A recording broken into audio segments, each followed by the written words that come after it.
Okay, so welcome. I'm super excited to be here with you guys again. In the beginning of this, I asked a question: what do you think the most common auto body mistakes that newbies make are? Okay, so I'm gonna go back up to the chat here, and we had people saying prepping.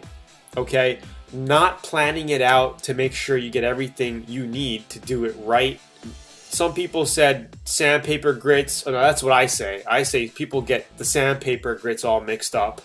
And also some post-painting mistakes. Like after the paint job, people make some mistakes. And I want to go over some of these things with you over the next 10 minutes, the most common things really quickly. And then we'll get into your Q&A, and I hope you guys like how all of that goes. All right?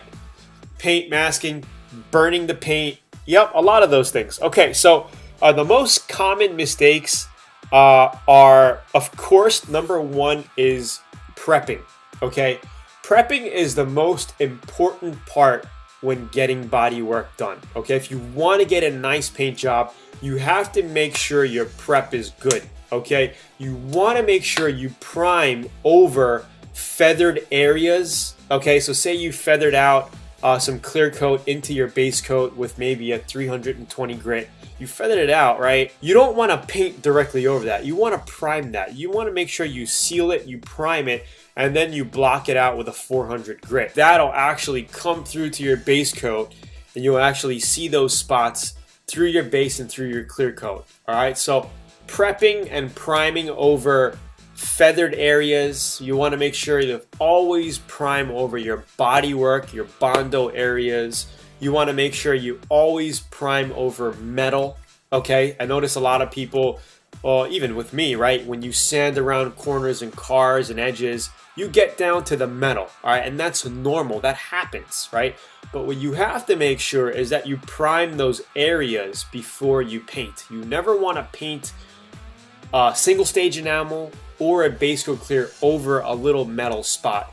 Even though, say this is the corner of your car, right? Even though it's a little metal hanging out, you want to make sure you dust it and cover it with primer. Okay, it's very, very important because those little areas will start biting. Okay, and you're gonna get little paint problems in those areas. So always make sure, that's the number one mistake, is people don't prime what they're supposed to prime. The other issue is not sanding with the correct sandpaper grits. You know, I was talking to my buddy John Kosmowski, the founder of House of Color Paints, and when we were talking, I'm like, so what do you final sand with? He's like, 400. I'm like, that's what I always final sand with. So I used to tell him that. I used to get people tell me, you know, you got to sand it with 600, you got to final sand it with 800. The problem with that is there's not enough tooth in the sanded prepped area, okay, in your primer or in your paint or in your clear coat. You know, when you're looking at a surface, say this is your paint surface, right? There's not enough sand scuff tooth for your new paint to stick onto it.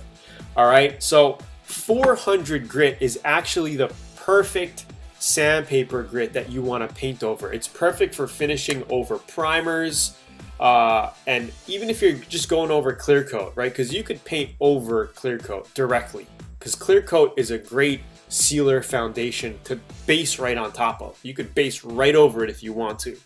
Okay, so you want to sand and finish with 400. Anything finer, you know, you could end up with issues of, you know, some people finish sanding with 1000 grit and they just put base with clear coat over that. The issue with that is they go to a car wash, right? Or you're using your pressure washer for your wheel wells or something, and you get onto the paint, it'll blow your paint right off.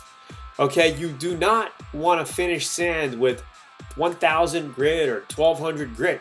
You want something that your paint is going to stick to. All right, so you guys liking this so far? Okay, the other common mistake, orange peel. Okay, when people paint, they complain of orange peel.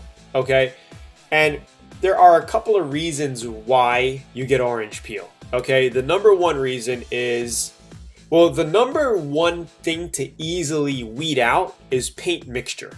Okay, make sure you read the instructions at the back of your can and mix your paint correctly. 99% of the time, if you're doing base coat, clear coat, your reducer, okay, your ratio for base coat is 50-50, okay, 1-to-1. If you have a pint of base, you want to make sure you put a pint of reducer in. That's 16 ounces, okay? A cup is 8 ounces, a quart is 32 ounces. All right, so if it's just 1-to-1. If you have a cup of base coat, you want to make sure you fill a cup up with a reducer and you put that in and you mix it up. So you got a 1-to-1 ratio, and that's your base coat. And it's okay to have a little bit of orange peel on your base coat. All right, that's normal because when it dries, it usually levels out. Okay, when you're spraying.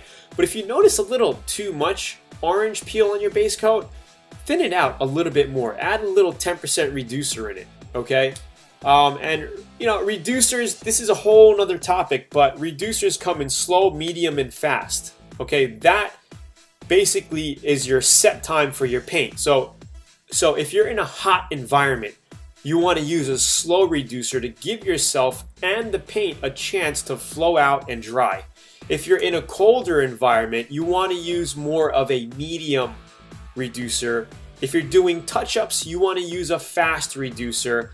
If you're in mid temperatures, 80 to 85 degrees, 75 to 85 degrees. This way, it gives your paint time to flow out. Okay. The other issue and the other reason why people get orange peel is not enough pressure when spraying. Okay, they're spraying at too much of a low pressure. You want to make sure when you're spraying base coat, you got at least 27 to 28 psi coming out of your gun at the bottom. Now, I'm not at the shop right now, so I can't show you like a live demo with my gun hooked up. But pressure coming out, right, at the gun dial, right? If you have a digital, you want to make sure that when your trigger is pulled, you see 27 or 28 psi for base coat, okay? 27, 28 psi is good for base coat. You got enough pressure coming out to put your paint on the panel. When you're doing clear coat, you want to make sure you're at about 30 psi. At least 30 psi is a nice enough atomization. You're getting enough pressure coming out. If you're using a pretty good gun, it's going to flow out nicely, okay? So that's another issue. Not enough pressure out of your gun. And the other issue is you're not close enough to your panel. So say your spray is coming out like this, right? You want to be about 4 to 7 inches away from your panel, okay? And it all depends sometimes. The closer you are to your panel, the faster you're gonna have to move because it's laying on so quick. The farther out you are, the more of a fan pattern you get, and you get to move a little bit slower, okay? A little bit slower. And always when you're painting, you wanna hold your gun, okay? Your fan pattern even with the panel, okay? Not like this, coming out like this, right? Even, okay? And you want to do a 50% overlay. 50% overlay, just like how I show you in the VIP course in my videos. 50% overlay is going to give you a nice coverage, and you always want to use the light to see that it's coming on glossy. If it's not coming on glossy, give it another pass, right? Don't be afraid, especially if you're on flat surfaces like a hood, trunk, or a roof. You don't have to worry too much about overloading your clear or running because you're on a flat surface, right? When you're on your side doing doors and fenders and quarter panels, you have to worry a little bit, all right? Because you don't want to get that run, okay? And that's another issue too, is runs. But it's always better to have a run than dry, in my opinion, because you could sand out and buff out a run. Okay, is everybody getting this so far? You guys liking this so far? You guys getting this? So that's about it. Okay, that's about it for the most common newbie mistakes is orange peel and stuff like that. So if you guys are just getting on right now, be sure to watch the previous section here. Just rewind back a little bit more to get into the content area. Anyway, thank you everybody for getting on tonight. I really appreciate it. I hope you guys enjoyed. Please like the video, share it. Thank you so much. And I will see you on next week about the same time. And always think about more questions and stuff so when we come on next week, we can get to your Q&A as well. Hope all is well. Have a great weekend. I know it's Thursday there in the US. For me, it's Friday. And domo arigato. Doitashimashite. So I will see you guys on next week. Same time, same time. All right, 9 to 10 p.m. Eastern Standard Time.